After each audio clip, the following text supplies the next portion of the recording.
안녕하세요.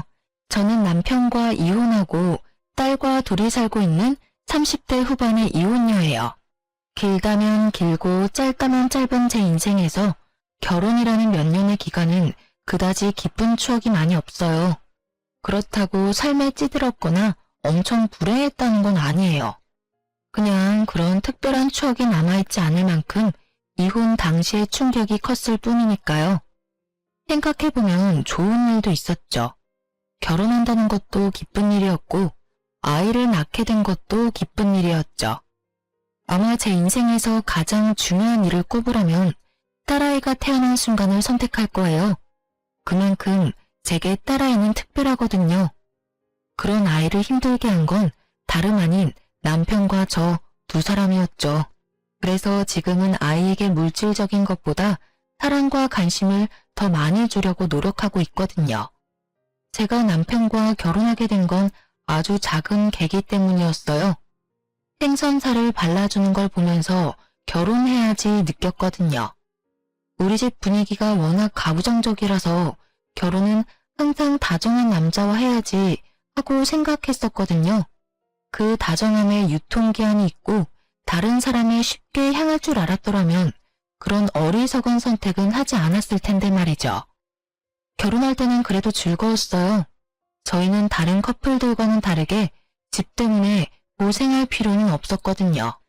시모 이름으로 된 두 채의 아파트 중 하나를 우리에게 내어주셨으니까요.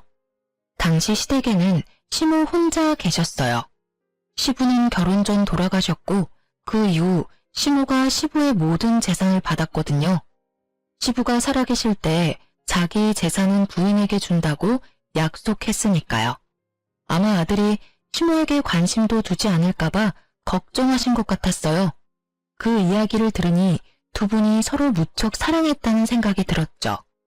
그렇게 저희는 시모 덕택에 집에 돈 들일 일 없이 신혼생활을 시작할 수 있었어요. 대신에 오랜 간병 생활로 몸이 많이 안 좋아지신 시모의 병시중은 제가 들 수밖에 없었어요. 그것에 불평을 말할 뻔뻔함은 제게는 없어요. 집에 세간살이마저 다 도와준 시모를 어떻게 제가 모르는 체 할 수 있겠어요? 그렇게 시모의 병원과 집, 직장을 오가는 일이 반복되었어요. 크게 힘들지 않았던 건 이 세 곳이 모두 가까웠기 때문이기도 했어요. 그런데 그런 저희 부부에게 위기가 찾아온 건 딸아이를 낳고 얼마 지나지 않았을 때였어요. 점점 늦게 들어오는 남편, 늦게 들어오는 이유를 물으면 수상할 정도로 말이 많아지는 남편의 반응, 그리고 결정적으로 향수 냄새가 묻은 옷가지와 차에서 귀걸이를 발견했을 때였죠. 증거가 차고 넘치는데도 저는 추궁할 생각도 못했어요. 아닐 거라는 생각만 했죠. 그 다정한 남편이 설마 나를 두고 바람을 피울까? 그렇게 자신만만하게 생각했던 것 같아요.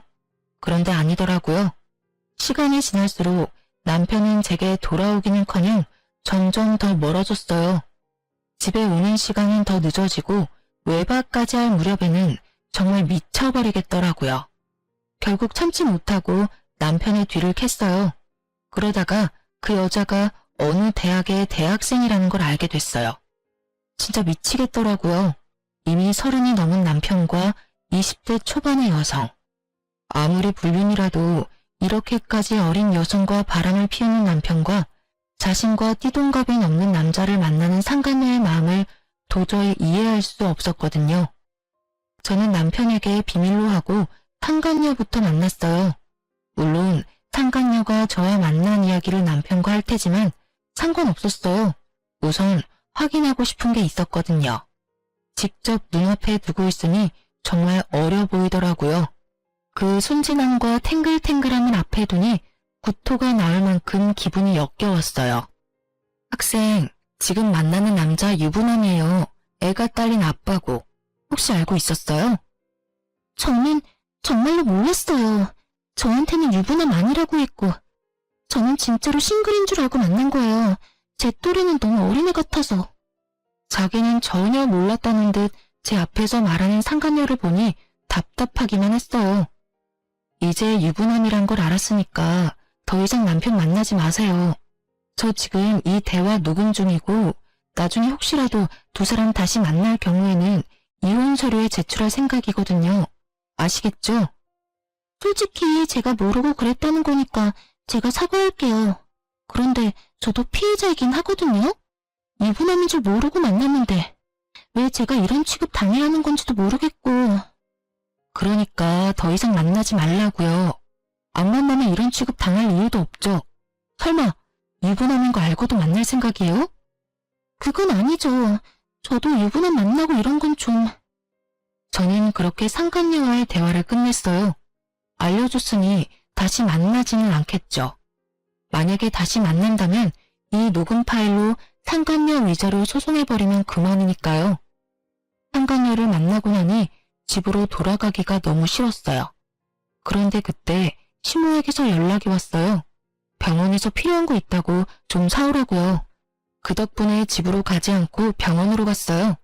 제가 도착했을 때 시모는 고이 잠들어 있었어요. 그때 전화기가 울려 황급히 병실 밖으로 나갔어요. 남편 전화하길래 상간녀가 연락했구나 싶었죠. 여보세요? 당신 미쳤어? 왜 애를 찾아가서 그 난리를 피운 거야? 당신 지금 나한테 그런 말밖에 못해? 최소한 미안하다, 면목 없다, 이 단어가 나와야지. 아니, 당신이 잘못 알고 있는 거라고. 그 애랑은 그냥 잠깐 만난 거야. 잠깐 만난 애한테 찾아가서 그러는 건 좀 아니지. 나한테 먼저 말했으면 내가 알아서 끊었을 거라고. 거짓말하지 마. 지금도 봐. 어린 계집한테 빠져서는 헐레벌떡 나한테 전화하는 거. 지금 이 상황이 말이 되는 상황이니? 당장 내 앞에 달려와서 무릎이라도 꿇어야 하는 게 정상 아니야? 바람이 아니라 그냥 잠깐 기분 전환이었어. 같은 얼굴 매일 보고 사는데 잠깐 딴 데 보는 거 정도는 괜찮잖아. 남편 말에 어이가 없는 게 저뿐만은 아니겠죠? 저는 열받아서 남편에게 소리쳤어요. 당신은 불륜이 기분 전환이야? 어머님 아파서 누워 계시는데 어떻게 바람 피울 생각이 들어? 병원에 와본 게 도대체 몇 번이야? 어머님이 당신 보고 싶다고 할 때마다 변명해야 하는 내 기분을 당신이 알기나 해? 본전도 못 찾을 거면서 저한테 전화와서는 저딴 철없는 소리나 해대는 남편을 보니 한숨이 절로 나왔어요. 그렇게 남편과의 통화를 뒤로 하고 병실에 들어갔는데 아차 싶었어요. 시모가 눈을 뜨고 앉아 계시더군요. 전화 내용을 들었을까봐 걱정되던 차에 시모가 제게 말하더라고요. 재훈이한테 전화해서 내일 병원 오라고 해라. 제가 아무 말 없이 가만히 있자 시모가 자기 핸드폰을 찾더라고요. 어머님, 몸도 안 좋은데 움직이지 마세요. 제가 그 애한테 문자 보내놓을게요. 결국은 문자를 보내고 다음날 저와 남편은 병원 앞에서 만났어요.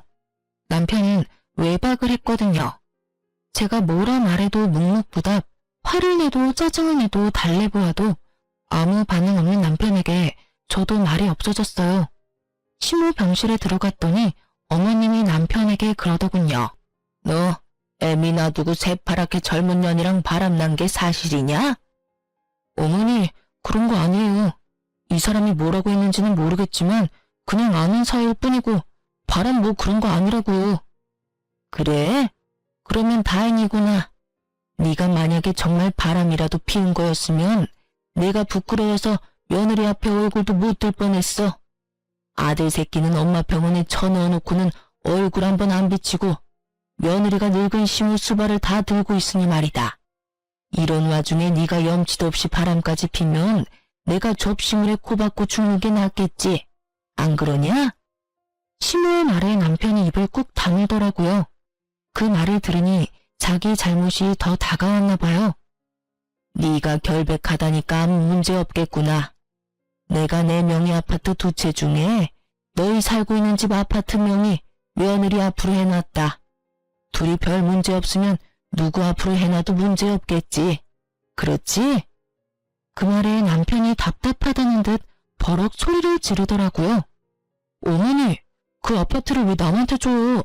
내가 어머니 아들인데. 며느리가 왜 남이야?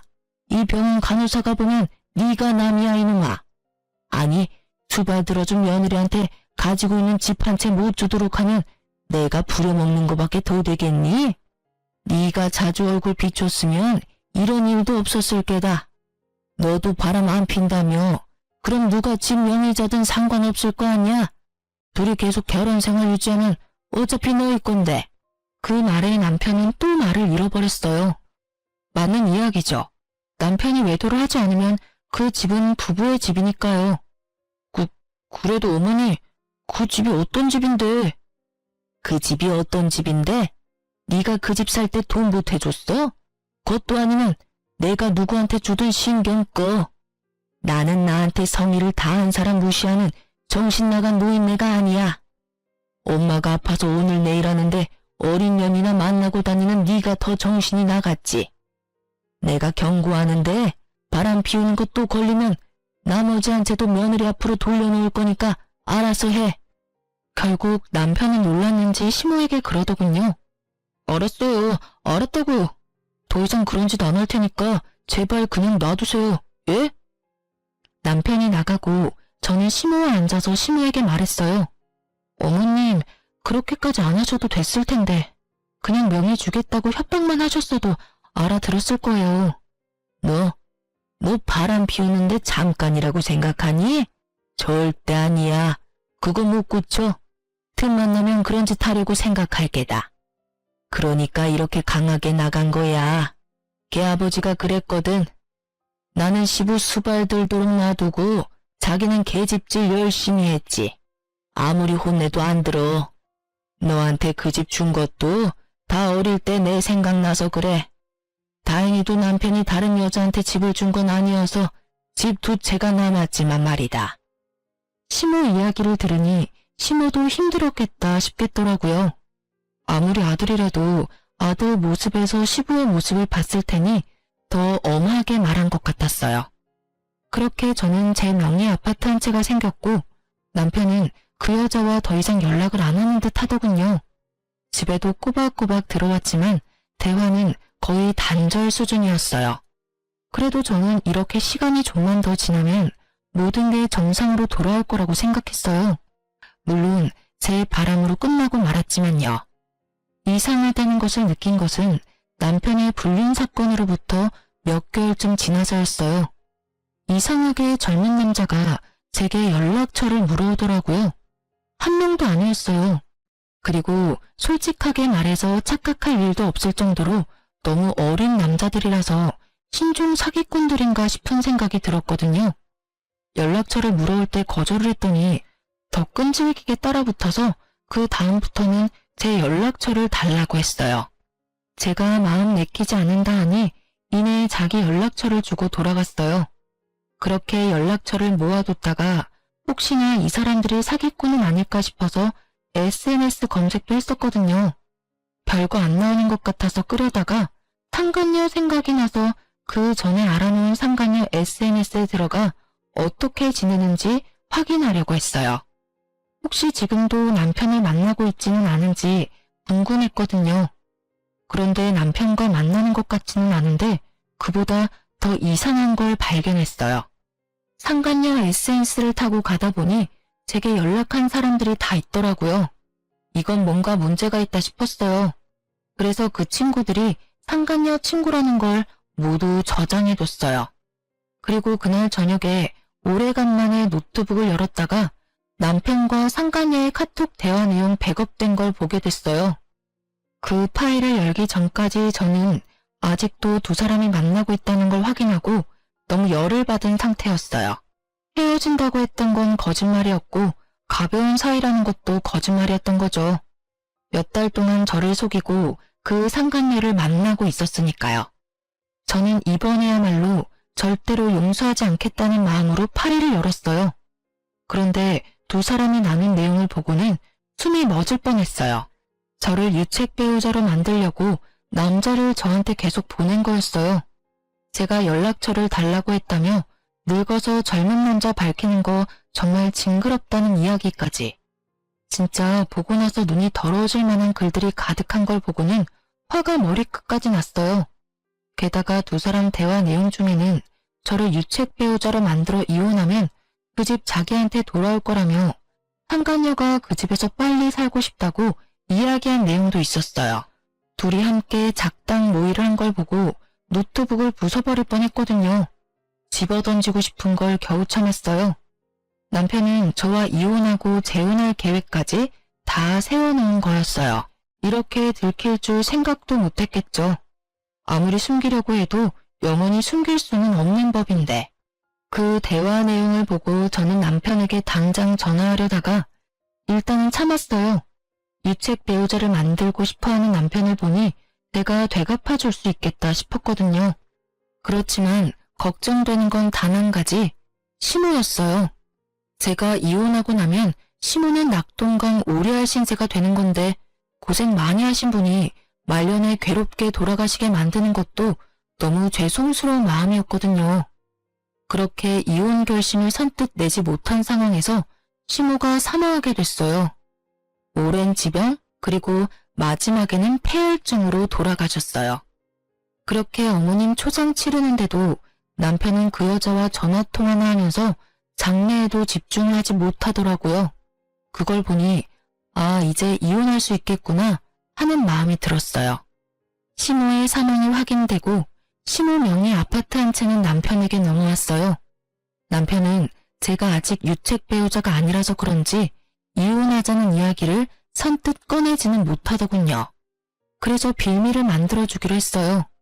저는 평소 왕래가 거의 없었지만 어릴 때 꽤 친하게 지냈던 사촌 오빠에게 연락했어요. 오빠는 오랜만에 연락한 저에게 놀라면서도 웃으며 받아줬어요. 웬일이야? 웬일이긴 요새 어머님 돌아가시고 마음이 좀 헛헛해서. 바람 좀 쐬고 싶은데 남편이 많이 바빠. 그러니까 오빠랑 같이 가고 싶은데 괜찮을까? 우리 애도 같이 데리고 가서 인사도 시키고 싶고. 당연히 괜찮지. 우리 가족도 같이 부를까? 아니 미안한데 오빠만 나와줄 수 있어? 언니까지 있으면 좀 미안할 것 같기도 하고. 그래, 알았어. 내가 잘 어울려줄게. 와이프한테는 내가 미리 알려두고. 그렇게 저는 유책 배우자가 되기 위해 열심히 사촌 오빠와 재밌는 시간을 즐겼어요. 팔짱도 끼고 같은 차도 타고. 오빠가 왜 이렇게 들러붙냐며 뭐라 할 때 제가 이야기했거든요. 남편이 나 유책 배우자 만들려고 하는데 일부러 그렇게 만들어주려고 한다고요. 그것 때문에 이혼 이야기를 안 꺼내서 내가 답답하다고 그랬더니 오빠가 그럼 이게 낫겠다며 머리까지 쓰다듬어 줬거든요. 사진 잘 찍히라고 말이에요. 애하고 같이 노는 마치 가족 같은 모습으로 2번 정도 놀고 나니 남편이 집에 와서 아주 당당하게 요구하더라고요. 당신 바람 피워? 아니, 그런 일 없는데? 거짓말하지 마. 내가 당신 요새 수상해서 사람 하나 붙였는데 아주 재미있게 놀았더라. 애까지 데리고. 너 이것밖에 안 되는 여자였어? 나한테 바람이니 불륜이니 난리를 치더니 자기는 애까지 데리고 더한 짓 하고 있었잖아. 내로남불 뭐 이런 거야? 증거 있어? 내가 바람 피웠다는 증거. 증거라는 말에 남편은 아주 당당한 표정으로 주머니에서 사진을 몇 장 꺼내더군요. 바로 사촌 오빠와 찍힌 제 사진이었어요. 이것뿐인 줄 알아? 당신 젊은 남자들 연락처 수집하는 거 다 알아. 바람 피우고 싶으니까 젊은 남자 만나는 거지. 이 남자는 그 와중에 걸린 사람이고. 이럴 줄 알았어. 얌전한 고양이 부뚜막이 먼저 올라간다더니 세상 조신한 척은 다 하더니 뒤로는 호박씨 까고 있었네. 저는 남편 말을 한 귀로 흘리며 사진을 물끄러미 바라봤어요. 우리 남편이 참 나한테 관심이 없구나 싶어서요.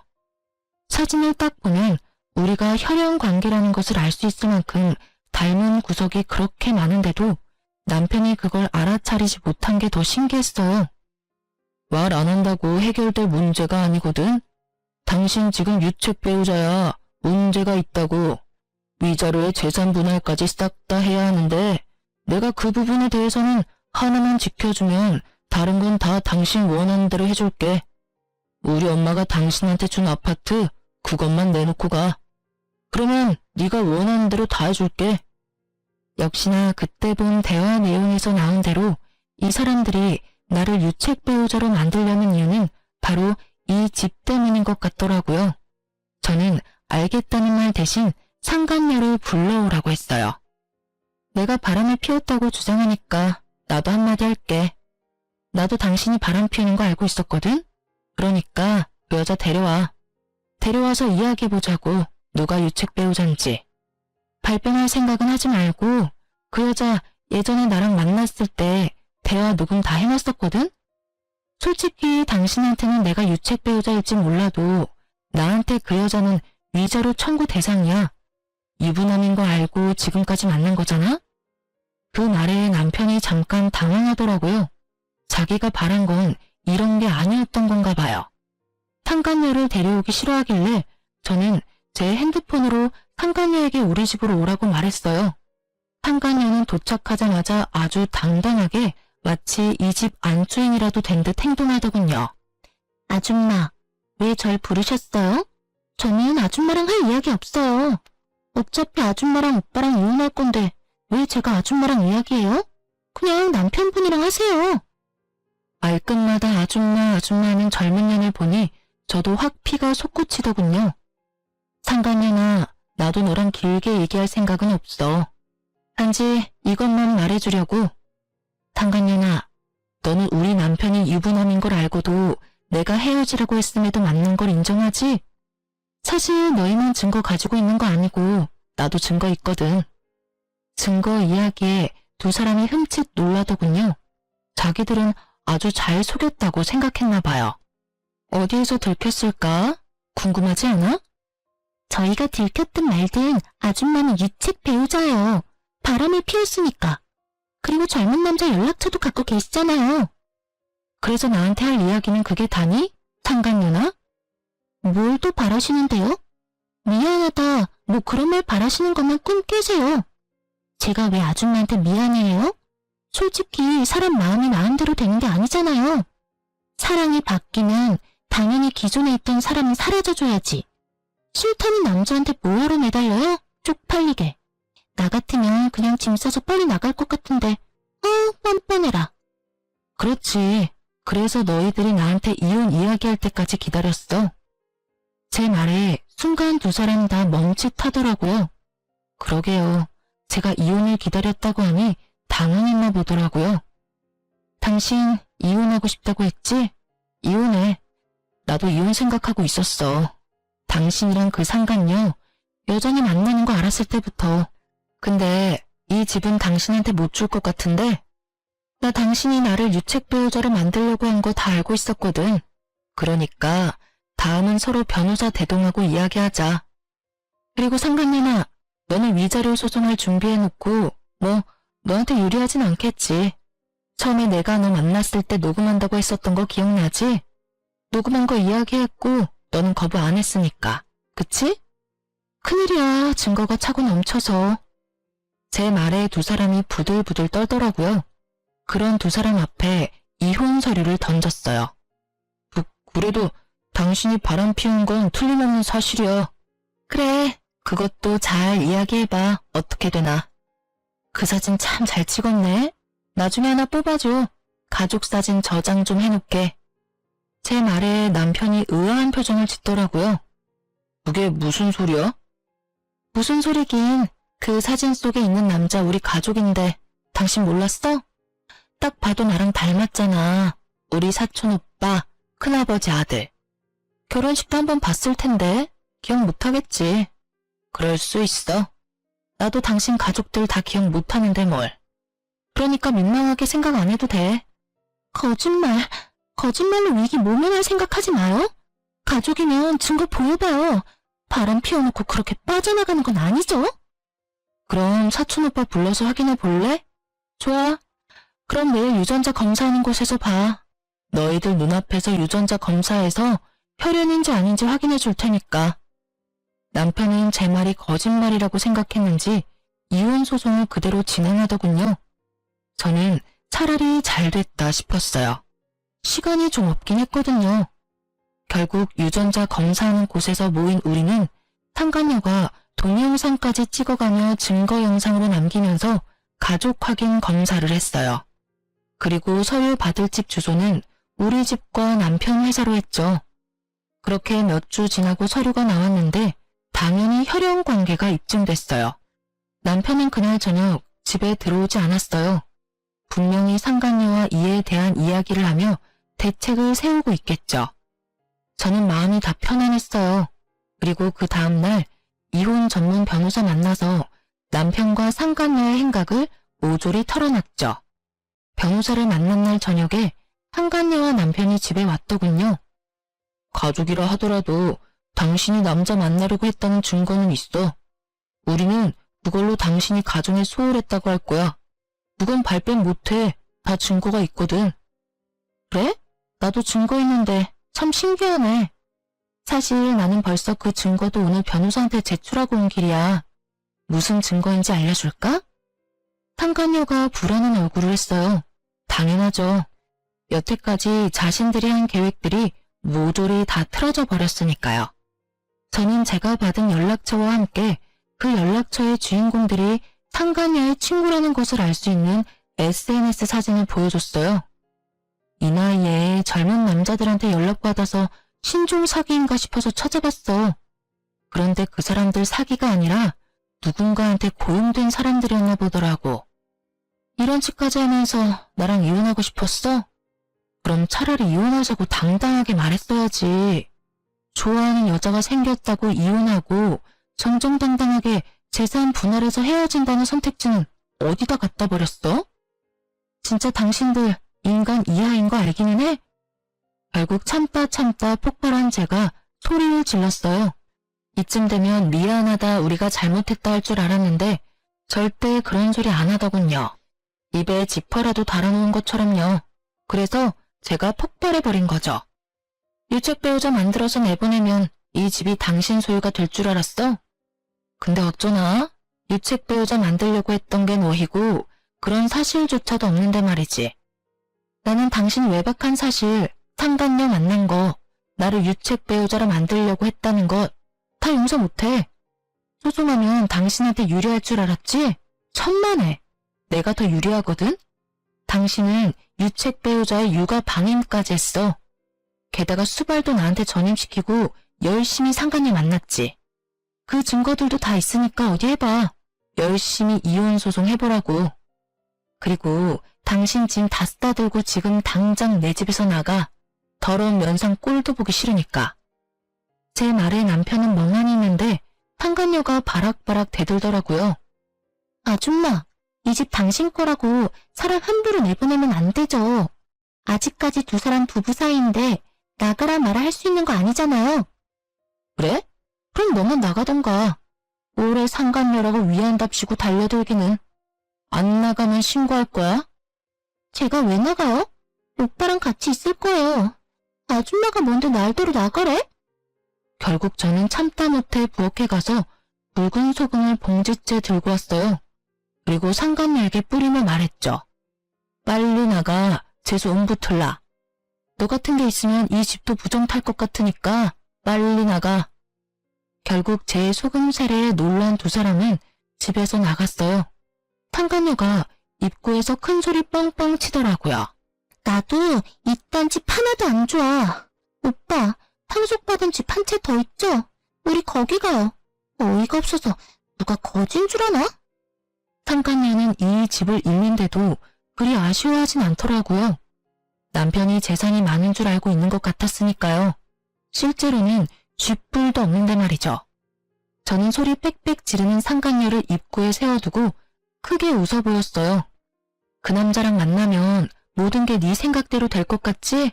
근데 어떡하나? 유책 배우자로 뒤집어 씌우려고 했던 것도 실패, 유부남 뺏어서 팔자 고쳐보려고 했던 것도 곧 실패로 끝나겠네? 잘해봐. 힘든 역경이 몰아쳐도 두 사람의 사랑이면 잘 이겨낼 수 있을 테니까. 상간녀와 남편은 제 말을 이해하지 못하더라고요. 그럴 수밖에 없겠죠. 저 두 사람은 모르고 있거든요. 시모에게 숨겨진 비밀을요. 저도 최근에 알게 된 사실이 하나 있었어요. 어머님이 돌아가시고 얼마 안 됐을 때였어요. 그때 저는 시모 돌아가시고 얼마 안 되었을 때라 연차를 쓰고 쉬고 있었거든요. 그런데 누가 집에 찾아왔었어요. 어떤 남성분인데 어머님보다는 좀 어려 보이더군요. 저를 보더니 의아한 표정으로 시모 이름을 대더니 여기 없냐고 묻더라고요. 저희가 신혼집을 차린 게 10년이 다 되어 가는데 찾아온 거 보면 꽤 오래된 지인인 듯 했어요. 저는 시모의 부고를 알렸고 상대방은 적잖이 놀라더군요.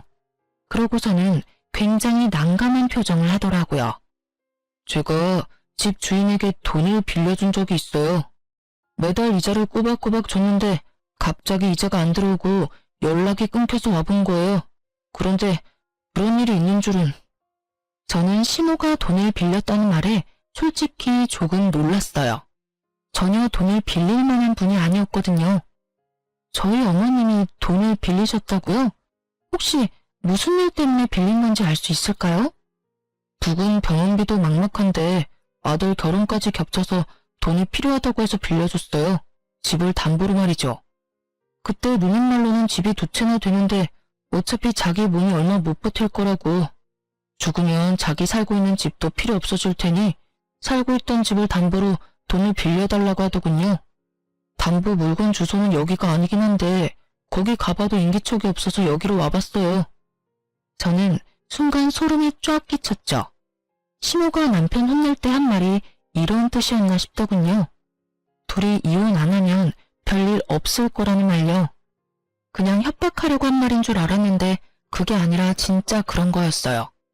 남편과 제가 이혼하지만 않는다면 그 집은 잃어도 저희가 살고 있는 집은 남아있었을 테죠. 저는 그 사람에게 말했어요. 저는 며느리 되는 사람인데 어머님이 돌아가시기 전에 이 집을 제 명의로 돌려주셨어요. 그리고 지금은 남편과 이혼을 하게 됐고요. 혹시나 어머님께 빌린 돈 받으시려면 제가 아니라 아드님한테 따로 연락하시는 게 좋을 것 같네요. 그런데 저희도 차용증을 미리 확인해 볼 시간이 필요하니까 한 달 뒤쯤에 연락 좀 주시겠어요?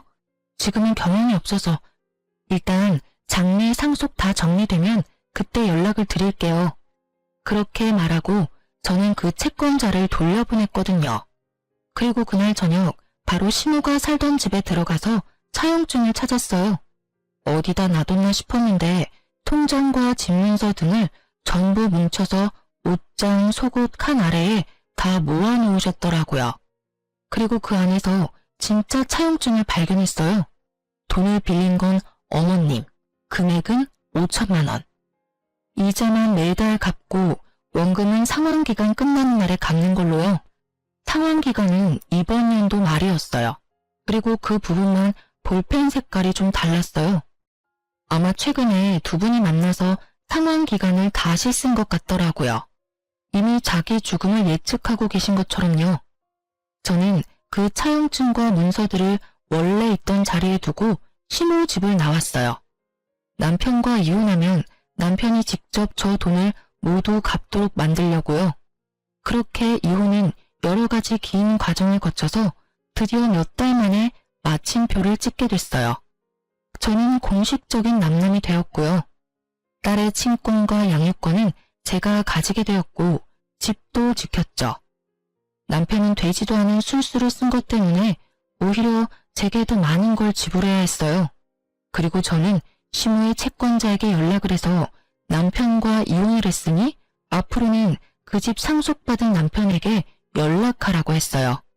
그 뒤로 얼마 지나지 않아 남편에게 연락이 오더군요. 당신 어머니 집에 있는 이 차용증 뭐야? 당신이 거기 놔두고 간 거야? 당신이 상속받았는데 당신이 알겠지. 그걸 왜 남인 나한테 물어? 우리 이혼해서 이제 남남이잖아. 그런 일은 혼자서 알아서 처리해야지. 잔소리 그만하고 무슨 일인지 당신 아는 거 없어? 이게 왜 여기 있는지 어머님이랑 친했으니까 알 거 아냐. 자식이 돼서는 어머니에 대해 아는 게 하나도 없는 게 불효라면 불효일지도 모른다고 생각했어요. 자주 만났다면 그걸 모를 일이 없었겠죠. 뭐 시모가 꼭꼭 숨기긴 했지만 어머님이 돈 빌리셨대. 그 집 담보로. 얼마 전에 그 돈 받으러 채권자가 집에 왔었어. 뭐? 그럼 나한테 먼저 말했어야 할 거 아니야. 너 설마 나한테 일부러 이거 숨겼어? 일부러 숨기고 말고 할 것도 없이 당신이 집에 안 들어왔잖아. 게다가 내 말 들은 적이라도 있어? 전부 다 당신 할 말만 하고 나가버렸지. 내가 이야기할 틈이라도 줬니? 어이가 없어서. 그리고 내 엄마가 돌아가신 게 아니라 당신 어머니가 돌아가셨어. 그러면 유품 정리는 당신이 해야 하는 거 아니야? 그것마저 와이프한테 다 맡기니 그런 것도 모르지. 제 말에 전 남편이 이를 갈더라고요. 놀아 대꾸하고 싶은데 제 말에 틀린 말이 있어야 말이죠. 그분이 하는 말이 어머님이 자기 죽으면 그 집 팔아서 나온 돈으로 빚 갚는다고 했대. 그러니까 당신이 그 집 팔아서 상환하던지 아니면 5천만 원을 자력으로 마련하고 그 집을 살리던지 그건 당신이 알아서 해. 사랑하는 상간녀가 당신이랑 같이 있는데 뭐가 문제겠어? 그렇지? 제 말에 핸드폰 너머 전 남편의 한숨 소리만 들리더군요. 이걸 미리 알았다면 이 남자가 저와 이혼을 했을까요? 절대 이혼 얘기 안 꺼냈겠죠. 저라도 있어야 어머님 빌린 돈을 어떻게든 적은 돈 들여 갚을 수 있었을 테니까요. 그런데 막상 까보니 대출 담보로 잡힌 집은 자기가 상속받은 집이고 멀쩡한 집이 제 명의로 된 거잖아요. 너 설마 이런 거 다 알고 그 아파트 당신 명의로 돌렸어? 내가 어떻게 알았겠어. 당신도 알다시피 그 아파트 내 명의로 바꿔준 거 어머님 뜻이야. 당신도 다 들었잖아. 아, 그러고 보니 그때도 당신 잘못으로 그 아파트가 내 명의가 됐네? 지금도 당신 잘못으로 당신 아파트가 없어질 상황이고 당신도 참 대단하네. 어떻게 찍는 것마다 다 이 모양이야? 핸드폰 너머로 열받아서 소리를 지르는 상간녀 목소리가 들리더군요. 이게 다 뭐야? 오빠 그러면 이제 이 집도 없는 거야? 아, 진짜 말도 안 나오네? 이건 좀 아니잖아. 저 아줌마한테 이거 못 맡겨? 그 소리를 듣고 저는 전 남편에게 말했어요. 사랑하는 상간녀가 힘들어하네? 우리는 남남이라서 그거 나한테 못 맡길 거라고 상간녀한테 알려줘. 그리고 앞으로는 이런 일로 나한테 전화하지 마. 당신 일은 당신이 알아서 해. 그러고 저는 전화를 끊었어요. 그리고 한 달쯤 지났을까요? 심호의 채권자로부터 돈 다 돌려받았다는 문자가 왔어요. 그래서 남편이 어떻게 그 돈을 상환했나 싶어 확인해봤더니 글쎄 집을 팔았더군요. 상간녀가 그 집을 팔기를 원하지 않았을 텐데 어떻게 잘 팔았구나 싶었는데 팔고서는 그 차액으로 전세를 들어간 게 아니라 월세를 빌려 들어갔다고 하더군요. 이상했어요. 못해도 억은 넘는 집 팔고 5천만 원 갚고 나면 돈이 남을 텐데 그 돈이 다 어디로 갔냐 그 말이죠. 남편은 2달 뒤에 제게 찾아왔더군요. 그러고는 제발 용서해달라며 무릎부터 꿇었어요. 아파트 현관 입구에서 그러는 게 너무 남보기 부끄러워 어쩔 수 없이 집 안으로 들였더니 집안을 쭉 둘러보고는 시무룩해지더군요. 자기 흔적이 다 사라져서 그랬던 것 같은데 어쩌라고요. 이제는 딸이랑 둘만 사는 집인데. 여기 왜 왔어? 당신 이미 이혼했고 남남이야. 애가 보고 싶으면 면접 교섭권 써서 밖에서 만나던지. 미안해. 여보, 당신 없이 사는 거 너무 힘들어.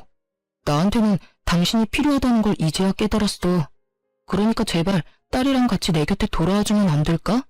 무슨 귀신 씨나를 까먹는 소리야. 실없는 소리 할 거면 집에 가. 어이가 없어서. 젊은 여자 쫓아서 이혼하자고 한 건 당신이야. 그런 일을 당하고도 널 받아주면 내가 여기 왜 있어? 절에 가서 비구니가 되던지 성당 가서 수녀님을 했겠지. 난 그렇게 이해심 많은 여자가 아니야. 그러니까 제발 헛소리 좀 그만해. 나 그 집 팔고 남은 돈 그 여자한테 다 뺏겼어. 내가 그 집 팔고 나가야 한다고 했더니 이상하게 조용하더라고. 그래도 돈부터 갚아야 해서 집을 팔고 전세 계약하려고 했는데 걔가 전세 계약금으로 뒀던 돈 다 들고 날랐어. 나는 빈털터리로 급한 김에 월세방 얻어서 살고 그래서 그게 우리 집에 올 이유가 되긴 해. 당신이 나 싫다고 떠나갔으면 그 여자를 찾아다녔어야지. 찾았는데 남자가 있었더라고. 나 만나는 동안에도 계속 친구라면서 만나던 친구 있었어. 그런데 둘이 동거하고 있더라고. 집에 있는 거 분명히 아는데 나오지도 않고 그 남자만 내보내서 말 시키고 그 남자가 하는 말에 충격받아서 집에 돌아왔어. 뭐라고 하던데? 둘 사이에 애라도 생겼니? 그게 아니라 돈도 없는 게 젊은 여자는 왜 찾냐고 모욕적인 말을 하더라고. 그 이야기 듣고 완전 열받아서 거기에 한바탕 난리 피워주고 그렇게 집에 왔어. 그리고 그 여자한테 경고 날렸지. 돈 안 돌려주면 혼인빙자 사기로 신고할 거라고 했더니 겨우 반쯤 돌려주더라. 나머지는 또 어떻게 받아야 할지 걱정이야. 그 이야기를 듣는데 웃음이 나더라고요. 둘 다 참 저한테 한 집보다 더 더 크게 당했더라고요. 그렇게 좋아 죽고 못 살더니 결국에는 서로를 향해 칼끝을 들이대는 사이가 됐으니 알아서 걱정해. 난 그런 사실 알고 싶지도 않고 관심도 없어. 그리고 나 늙을 만큼 늙었거든? 당신 취향의 젊은 여자나 계속 찾아봐. 늙어 빠진 아줌마 찾아오지 말고. 저는 그렇게 말하며 헛소리 실실 해대는 전 남편을 집에서 내쫓아버렸어요. 집에서 내보내고는 한참을 웃었어요. 아까 웃지 못한 것까지 앞에서 펑펑 웃었죠. 어떻게 웃지 않을 수가 있겠어요? 그렇게 호되게 당한 전 남편과 상간녀를 보니 너무 고소해서 실소가 터져 나오더라고요. 그렇게 저와 전 남편의 인연은 그렇게 뚝 끊어졌답니다. 그 뒤로 연락 한 번 오지 않았으니까요. 솔직히 딸아이 생각하면 남편의 존재가 아쉽기도 하지만 딸아이는 아빠라는 존재에 대해 그다지 관심 자체가 없더라고요. 나중에 혹시 애 정서에 문제가 있는 게 아닐지 걱정되어서 진지하게 물어봤는데 아무 느낌이 없는 건 아니라고 하더군요. 다만 자기가 원하는 건 다정하고 좋은 아빠인데 아빠가 젊은 여자랑 바람나서 모든 걸 잃고 망한 아빠라는 걸 알고 나서는 그냥 너무 한심해서 관심이 없어지더랍니다. 참 부모가 돼서 이런 취급 당하는 것도 피해야 할 일 중에 하나겠죠. 저는 남편과 이혼 후에 착실하게 딸을 서포트하며 잘 살고 있어요. 가끔 어려울 때도 있기는 하거든요. 제가 이 집과 위자료를 받기는 했지만 그것이 육아와 살림에 커다란 도움이 되지는 않거든요. 그렇지만 지금 딸과 둘만 보내는 시간이 남편과의 결혼 기간보다 더 많은 추억과 기억을 만들어주거든요. 결혼 기간 동안 남편과 놀러간 일도 크게 없었는데 지금 딸아이와 공연이나 영화를 보러 가거나 식사를 하고 여행을 하는 등 정말로 알차고 행복하게 시간을 보내고 있어요. 하나를 얻으려면 하나를 잃을 수밖에 없다고 하는데 행복을 하나 얻으려고 남편을 잃었나 싶은 생각도 들어요. 제 이야기를 들으시면 저런 남편도 있나 싶겠지만 세상에는 별의별 사람이 다 있답니다. 이혼 이야기를 꺼내는 것도 사실 큰 용기를 낸 거예요. 아직 제 직장 사람들도 이 정도로 세세하게는 알지 못하거든요. 젊은 여자와 남편이 바람났다는 이야기를 쉽게 할 수 있는 여자가 세상에 있기나 할까요? 그래도 이렇게 이야기하고 나니 마음에 맺힌 응어리도 조금씩 풀어내는 기분이 들어요. 긴 사연 들어주셔서 감사해요. 다들 좋은 하루 되시길 바랍니다.